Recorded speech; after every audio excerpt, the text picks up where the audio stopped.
Welcome back to another WonderCat channel video. Today we're going to be going over the color white and its archetypes. White is probably my least played color, but hopefully with the recent research done into it for this video, I've developed a bigger appreciation for it. But with all that said, let's get right into the tier list. We're going to be starting off with my favorite archetype from the white color, Ice Princesses. They're fairly pretty cards, all identifiable with humanoid characteristics for the most part, and seem to be built on White's stacks gameplay. Ice Made Fuller helps your purple matchup, stopping cores from being removed from itself or from anything that has your soul core on it. While Fuller hasn't seen much play, Librarian Saga definitely has, allowing you to recycle your soul core and buffing her in the process. I believe she's currently the only spirit that can recycle your soul core specifically. Mothership can recycle your soul core, but only during the opponent's attack step. The starter deck also gave us Goddess Ear, a spirit that ramps us as long as we have a when this spirit blocks effect on the board. Not surprisingly, this card hasn't done anything for white or the archetype as a whole. Iceblade Abridged seems like a decent card, but her when destroyed effect requiring the soul core on her to bounce something just isn't nearly strong enough to warrant playing. We have cards like Valkyrie Mist that can bounce pretty much anything, especially early game, for much cheaper costs and doesn't require the soul core on it. That being said, Valk is an android, which wouldn't be as relevant to the archetype, at least a little later down the line. Set 2 gave us Ice Goddess Frigg, another stacks piece. I feel like this effect should be strong enough to have the card see play, but white just hasn't been in a good enough spot to even warrant playing. And why would anyone play this when it also affects you? Well, white doesn't realistically draw cards all that much. It's not as bad as what you would think.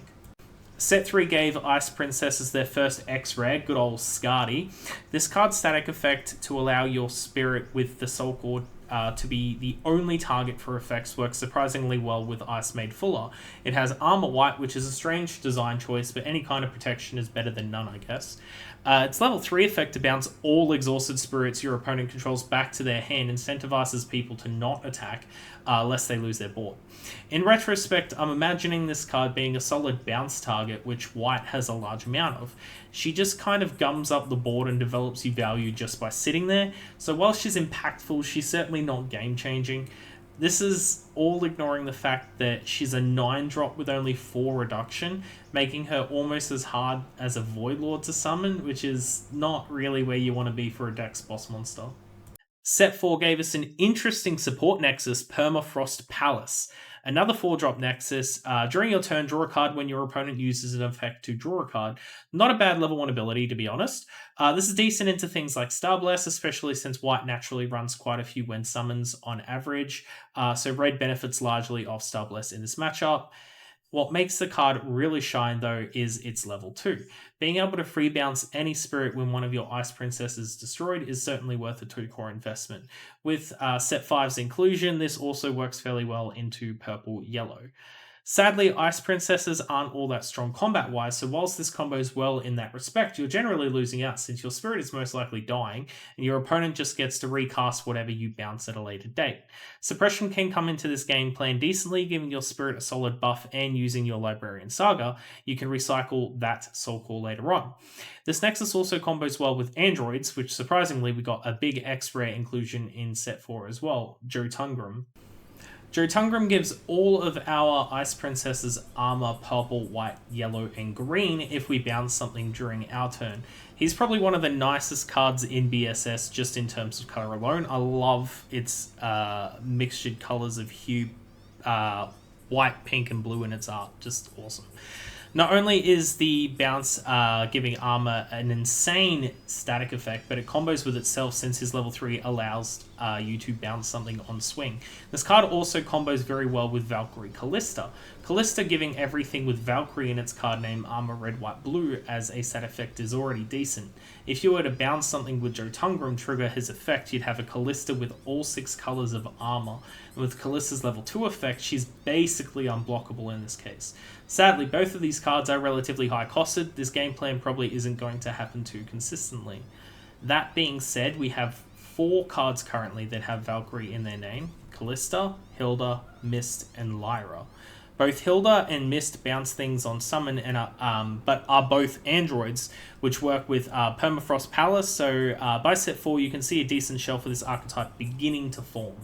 With the introduction of set 5, we got Lyra. Lyra already has armor purple and green, and basically gives us a free suppression effect to any spirit we control with the Soul Core on it. This could work surprisingly well with Callista being able to swing with it unblockable and still being able to block with it. Set 5 also gave us a green-white Ice Princess card, Arianrod? It's a bit of a weird name. Let's just say Aria for the sake of things. Another similar card to Bridget, where on destruction would bounce something to hand, but you'd get a free Leaf Kindred token if you could chain green. Seems a lot like a bulk rare, to be honest, but it is of course a straight up upgrade to Bridget and allows us to move into playing green-white easier if we wanted to. So the archetype has gotten plenty of decent help coming in from set 4 and 5 specifically, but is it good enough to stand up to the rest of the archetypes in its color and in general? Personally, it's gonna have to sit around the middle of the pack. I'm happy to throw it in good but not great. The deck seems like it's super resilient and fun to play, but so many of its key cards are core hungry, and I feel like if we want to lean into that green-white build, we're losing out on the Android side of its synergies. It could be placed into the janky tier, but I think the archetype does have enough solid interactions between its cards to be worth playing. A quick note, I have been playing this deck recently in testing and will be releasing a deck list with more thoughts about the archetype as a whole later on, so keep your eyes out for that one. On to our second archetype, we're going to move into androids, since we already touched on those a small amount with the Ice Princesses. Androids are definitely more of a supportive archetype with very little to actually pick through in terms of meanwhile cards. Again, we have Mist and Hilda being able to bounce something on ETB. Jotungrum bounces something on swing. We're already borrowing a small call from what we've talked about.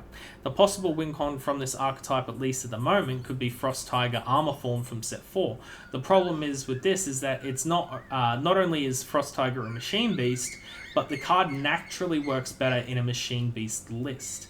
Red Eric from set 4 didn't seem to care about the BP of Spirits being able to safely swing into anything that costs 7 or fewer and being able to bottom deck it if it's blocked. It's been a very frustrating card to play into, so I'm surprised it doesn't see as much play. You could either spin away whatever blocked it, or if it was big enough to if it was big enough to destroy Eric, or you could kill off something smaller that's blocking it, spinning that away if it wasn't. It's a really solid card and puts your opponent in kind of a lose-lose scenario. Either they block and lose the potential 2 creatures from the board, or they don't and take the damage. Viking Leaf in set 4 would also bounce anything that costs 3 or less back to the hand on attack. The card's actually really frustrating to play against early game, especially since this card basically stops you from establishing a board and potential reduction for your magic. Set 5 gave us a single green-white android Galar, simply a 1-cost reduction color fixer and nothing too special. Set 5 also introduced us to Magica Machina, a yellow-white android. Her ability to return a magic with 2 or more colors from the trash to hand isn't particularly strong, at least as of right now, but this card is a card very similar to Michaela, where she should technically become better and better as more mixed colored magic is released. She also embodies the yellow color by giving androids access to a 2k BP reduction on her destruction, which is a nice touch. Nothing else of this archetype is to be really described or be noteworthy outside, of course, bringing up Permafrost Palace again. Soul Nexus doesn't do too much here, though. All in all, I think androids are going to have to go down to the bottom tier in need of considerable help. The archetype is small, full of subpar cards. I don't really see any play out of any of them, and they don't have any proper support cards outside Jotungrum and the Palace. Next on the chopping block is going to be Machine Beasts. Machine Beasts are definitely one of the bigger archetypes in White and have seen much more relevant success in the meta. Set 1 saw the rise of Normanguard, possibly the most annoying card to see on a board across from you. Turn 3 if we aren't talking about Hydra. This card could stonewall decks and was so scary to let die. Its ability to ramp 3, draw 3 is a huge tempo swing, and with the inclusion of Newman City being played turn 1, turn 2, its early board presence was all but assured. Pegasan was also an amazing early meta performer, being able to block most spirits early game, even whilst exhausted. These two spirits alone made me hate playing into white in the early days of BSS. Dinosaur Harrier Turbo Rex. Oh, what an awesome card. I do remember seeing played once or twice, but hasn't really ever been a great contender for the machine deck boss monster. Uh, it was used in the most recent blue green combo deck, which is also interesting though. Black Jaguar made an amazing sideboard inclusion to play into yellow and purple aggro lists, being able to bottom deck 2 targets on summon. That was pretty disgusting. Luckily, we didn't see too much of that while it was actually relevant. The white starter deck did give us a really decent boss monster, though, in Elk. Elk, I'd even tested recently as a potential win con in my green, white, yellow surveyor list. Its ability to threaten your opponent's life total if they can't damage yours is so strong with a wide board. This card also combos so insanely well with Ice Shield from hand. Being able to Ice Shield on your opponent's first swing just to guarantee they can't do damage is so hilarious and can make your opponent feel like there's little counterplay. The white aggro deck consists of a lot of machine beasts as well, the likes of Cygnus One, Mecha Wing Duck, and Karibara. Dive Mech Capybot would also see play in the blue-white Hydra list that was making the rounds for a while. As stated earlier, this archetype also gets to play Frost Tiger Armor Form and use its interaction with Battery Bull to bottom deck up to 4 targets in a single turn and swing for 2 damage. That is disgusting. Games where I've played against these Machine Beast decks and I go, yeah, this seems like a free win, and they just pull off this combo in one turn. It's so backbreaking. We did get a yellow-white spirit with Nega Cerberus, an amazing card into aggro decks. If you chain yellow, you also get to pop a small creature with a 2k BP drop to any spirit. Merged Mechlord Mammoth Aegis was an interesting X-ray that would benefit off of you being on the back foot but hasn't made any significant impact. White's Voidlord Superbia is also Machine Beast, a quick examination of its art showing it's some sort of chimera, goat, lion, snake thing. The card seems okay in bounce decks, but like all other Voidlords outside Fang, he's pretty underwhelming. All in all, I think we got to place the Machine Beasts at the top in the meta-defining section. As far as white goes, it's the archetype that's seen the most success competitively. The cards are seen in multiple different shelves across multiple different formats. They're all very versatile in what you want a white deck to do. They're controlling and just as aggressive as any other white card would be. Next, we're going to go with mechas. Mechas seem to be an interesting archetype that straddles the line between Machine Beast and Android. Whilst this one is animalistic and the other is humanoid, mechas seem to embody its machine-like qualities wholeheartedly. Mecha arguably started off as the strongest of all our white archetypes with the promo card Axe Spider. This card was honestly a blight to the game and is still too strong to be considered unbannable, even with the introduction of blue and green. Set 1 also gave us the coolest SPR in Set 1, Derm Diner. This X-Rare was the OG scariest card to play against late game, being able to make several spirits unblockable for the turn at the cost of paying the Soul Core.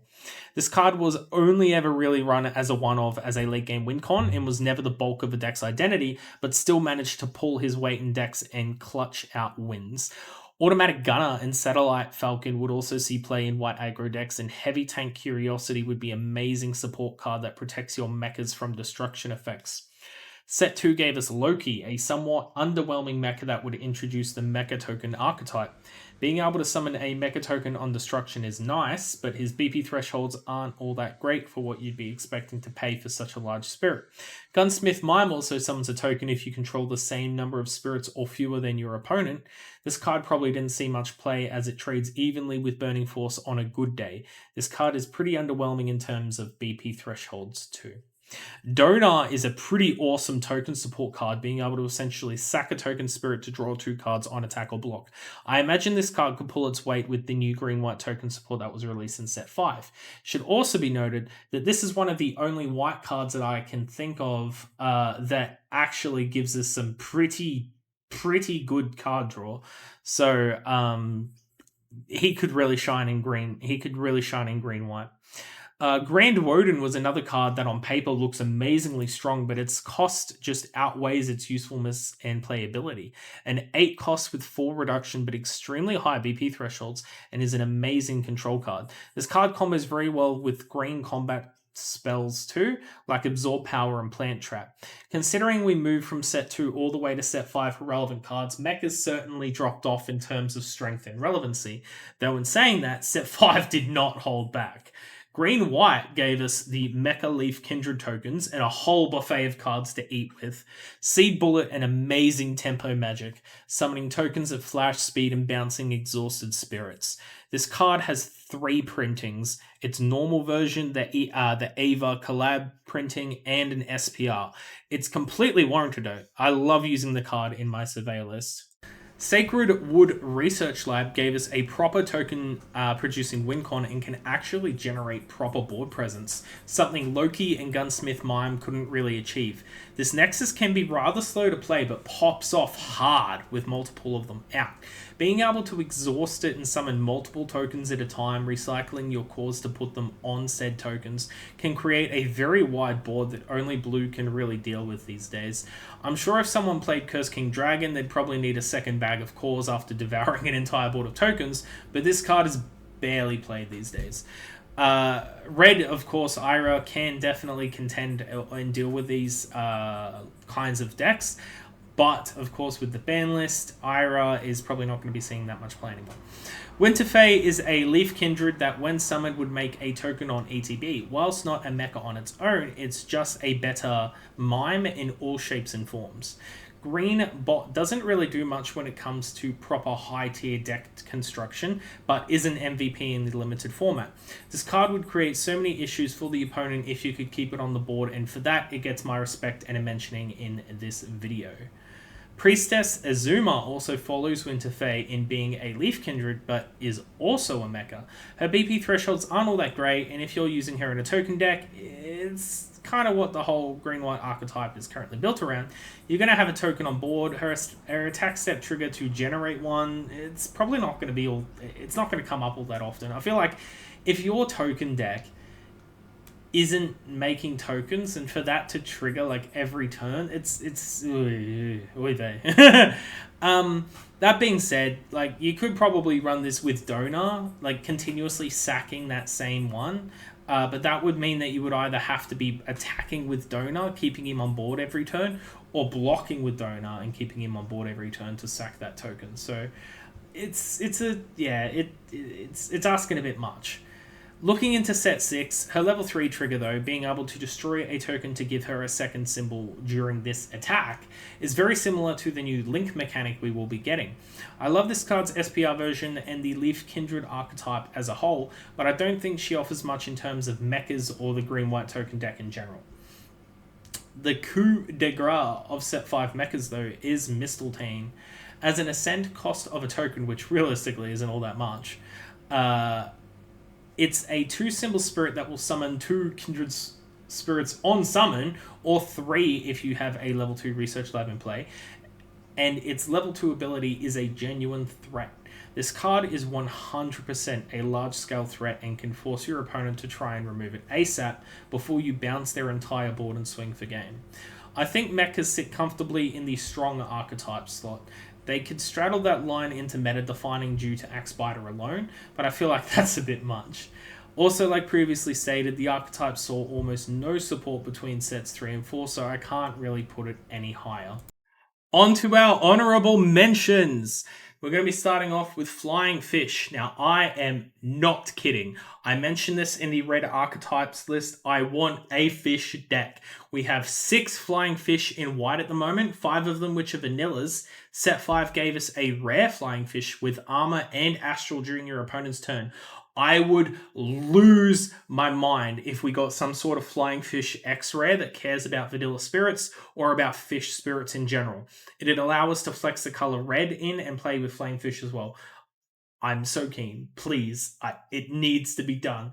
I know the deck is going to be bad. I just need this. We also have giant beasts. Giant beasts are a really weird lot of random animal spirits, from a boar looking thing to a dugong to the rhino thing with a hammer on its head to one of the funniest unintentional mass misprints I've ever seen on a card, Kunzeraf. This card has a random Z in different text beside its name shifted a little down. Every copy of the card has this. This was addressed on the BSS website, and they said they would not be reprinting fixed copies because, let's be real, it's not going to see any real play and it doesn't impact the card in any way, shape, or form. I thought I'd share a photo of this on here, decided not to. Go into your collection and try to find one. You'll laugh at the fact you'd never noticed it. I certainly laughed when I saw it. We also have armored dragons. Armored dragons are in a really weird state at the moment where they actually have their own X-Rare, Enterprise, and even received a second one in set 5, Aquarius. The only problem is we only have 7 other armored dragons in the game, and you can't really build a deck off of 9 unique cards. 4 of the 9 do have when this spirit blocks effects, so it stands to reason you could start building something around running Dimensional Rift to help cheat out your bigger ones faster, like Enterprise. Speaking of Enterprise, its level 3 static effect to give all of your spirits armor red, purple, white is so strong, and has made me want to build around it more than once. Dragon Palace Breda Blick, let's call it bread and milk, has has 3 when this spirit blocks effects, and reminded me a lot of Arno Londo with its art. Oh my god, when I first saw it in the like the spoilers, I was like, oh my god, this gives me such like Dark Souls vibes. This card can generate solid value if your opponent continues to try and swing into you with this card up to block with. The archetype just needs some decent Nexus magic support. We might be able to build something with it soon, which would be cool because we have so many dragon decks in red, but having all these armored dragons and nothing to really play around with seems like a waste. We've so far from the set 6 spoilers, we've definitely seen an increase in some support for archetypes we've previously mentioned, like Nightlings, getting some really cool stuff. So we can only hope that each of these get more support. We have constructs. We only have 3 construct cards at the moment: Snapper, Magnum, and Vicken. Snapper became a really decent deck check into aggro decks, actually, as it can essentially block everything they'll be playing as many times per turn, and if they do destroy it, it just returns back to your hand. Card is very frustrating to play against. Magnum is just a generic vanilla, nothing too interesting about it. Vicken is a promo card, and I love its art. Similar to Joe Tungram, I adore its color scheme, and I love these chibi archetypes. And this little guy embodies both of those things. Its level 2 ability to refresh a spirit with armor when it's destroyed is solid and can fit handedly into Ice Princesses, as it is also an android card. But that's everything for white, at least for now anyway. These videos are the longest to make because I go so in depth with every archetype, so I hope you guys appreciate them. Do you agree with where I ended up placing the archetypes? What do you think I missed that would change things? Let me know in the comments below. As always, if you want to follow these videos, don't forget to hit that notification bell, like and subscribe so you can keep up to date with blue and green when those come out. After those, I'll be doing some special archetype tier lists that don't necessarily envelop the 1 or 2 colors like we've covered so far. So look forward to that one as well. With all that said and done, look after yourself. I'll see you guys next time on another Wondercat channel video. Ta-ta.